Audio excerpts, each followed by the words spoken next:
မင်းကလေးတယောက်ဟာတေးရတာထက်ပိုဆိုးတဲ့ခြံကျဲကြီးတစ်ခုပေါ်မှာသူမရဲ့ဘဝတစ်ခုလုံးကိုကုံဆုံးခဲ့ရပါတယ်အဲ့ဒီခြံမှာလူတွေကိုသမုတ်တရားရည်နဲ့ပိုင်းနဲ့ငုပ်ရှိုးပြီးကမာကောင်တွေစီကနေပလဲရှာဖွေဖို့လေ့ကျင့်ပေးကြပါတယ်ဒီလေ့ကျင့်မှုကဘယ်လောက်တောင်အန္တရာယ်များလဲဆိုရင်ရေငုပ်သမားအများပြားဟာလေ့ကျင့်နေစဉ်အတွင်းမှာပဲအသက်ဆုံးရှုံးခဲ့ကြရပါတယ်အဲ့ဒီမင်းကလေးဟာတနေ့နေ့မှာဒီခြံထဲကနေလွတ်မြောက်ဖို့အမြဲတမ်းအိမ်မက်နေခဲ့သူပါ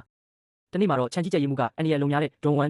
ရေကန်ထဲကနေပလဲရအောင်ဆယ်ယူပေးနိုင်သူကိုထိုက်ထိုက်တန်တန်စုချီးမြှင့်မယ်လို့ကြေညာခဲ့ပါတယ်တကယ်တော့ဒွန်ဝမ်ရေကန်ဆိုတာရာသီဥတုဆိုးဝါးပြီးအသက်အန္တရာယ်ပေးနိုင်တဲ့ပင်လယ်သတ္တဝါတွေကျက်စားရာသမုဒ္ဒရာရဲ့အစိပ်ပိုင်းတစ်ခုဖြစ်ပါတယ်အဲ့ဒီနေရာကိုပလဲသွားရှာတဲ့သူတွေကဘယ်သူမှအသက်ရှင်လျက်ပြန်မလာနိုင်ခဲ့ကြပါဘူးဒီလိုအန်ဒီရယ်ရှိနေပေမဲ့လည်းလွတ်လပ်ခွင့်ကိုစာလောင်နေတဲ့ရေငုပ်သမားအချို့ဟာဒီစိန်ခေါ်မှုကိုရင်ဆိုင်ဖို့သဘောတူခဲ့အဲ့ဒီရေငုပ်သမားတွေနဲ့အတူဒွန်ဝဆိုတဲ့မင်းကလေးလည်းပါဝင်ပြီးသူတို့အားလုံးလေတစင်းနဲ့ဒွန်ဝမ်ရေကန်စီကိုထွက်ခွာလာခဲ့ကြပါတယ်ရီမန်းထားတဲ့နေရာကိုရောက်တဲ့အခါသူတို့အားလုံးရေထဲကိုခုန်ချလိုက်ကြပါတယ်သမုဒ္ဒရာမျက်နှာပြင်ကတော့အေးချမ်းငြိမ်သက်နေပုံရပေမဲ့ရေအောက်ထဲမှာတော့အန်ဒီရယ်တွေကချောင်းမြောင်းနေပါတယ်ဒွန်ဝကရေငုပ်နေရင်းနဲ့ကမာကောင်အကြီးကြီးတစ်ကောင်ကိုတွေ့ရှိခဲ့ပြီးပလဲကိုအောင်မြင်စွာဆယ်ယူနိုင်ခဲ့ပါတယ်ဒါပေမဲ့လည်းအခြားရေငုပ်သမားတွေကသူမစီကနေပလဲကိုလူယူဖို့အတွက်နောက်ကနေပြေးဝင်တိုက်ခိုက်ကြပါတော့တယ်အဲ့ဒီလိုလုံထွေးတက်ပုတ်နေရင်းနဲ့ဒွန်ဝဟာရေအောက်ထဲမှာပဲသတိလစ်သွားခဲ့ရပါတယ်တိုက်ခိုက်ခဲ့တဲ့ရေငုပ်သမားတွေကပလဲရှိရာကိုအပြေးလွှားသွားကြစင်မှာပဲသူတို့စီကိုဥတီပြီးကူးခတ်လာနေတဲ့ငါးမန်းတစ်ကောင်ကိုရုတ်တရက်မြင်လိုက်ကြရပါတယ်ကြောက်ရွံ့တုန်လှုပ်မှုတွေကသူတို့ကိုလွှမ်းမိုးသွားပြီးနောက်ဒွန်ဝကို